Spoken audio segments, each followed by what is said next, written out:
When we talk about harm reduction, we often immediately go to substance use patterns. And really at the core of harm reduction is any positive change that an individual is making towards a healthier life. The housing model here at Cedar Commons is actually the beginning of many at CCC of a really unique and cool blend.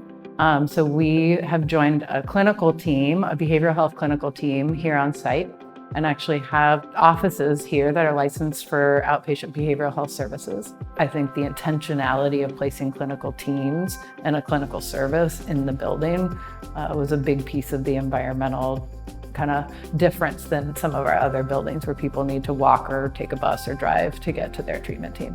So the population that we serve at Cedar Commons is a mix of chronically homeless adults who are prioritized for referral into this building based on their status as BIPOC individuals and largely people who have dual diagnosis.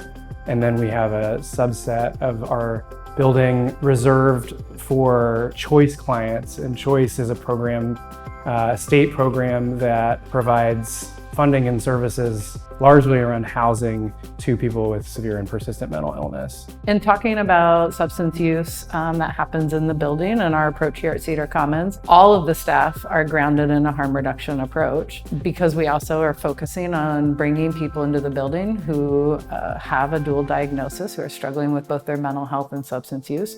We acknowledge that these are likely things that are coming in when they move in with us. What we've found in the past year and a half is that in Portland, the methamphetamine crisis has certainly shown itself here in this building, and some people have really struggled with some of the basics, right, of keeping their unit safe. If people are not self-sustainable in their housing, which is really common, especially when people first move in, we work together between teams to skill people up.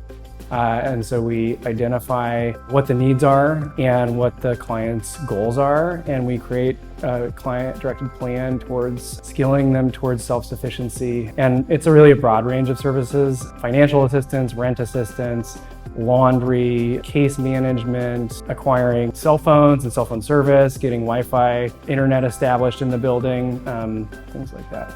Safety is a feeling, right? And each of us feels safe, especially emotional and psychological safety, at different times.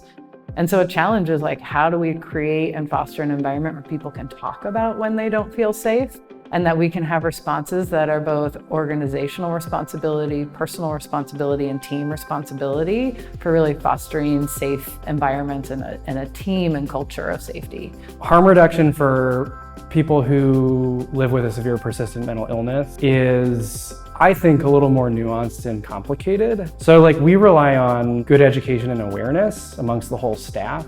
We rely on really good de-escalation. And if needed, I can place somebody on what's called a director's custody hold, which establishes an involuntary transfer to a hospital for evaluation. What we found here is that it's come down to having a good understanding of the lives of our residents who live with a schizophrenia diagnosis, for example, what their care is like, what they have available to them in terms of medication interventions, what triggers there are for decompensation or for, a crisis, and what their kind of preferred way of us intervening in that situation is. When it comes down to it, in terms of mental health problems, psychiatric illness, I view those as treatable.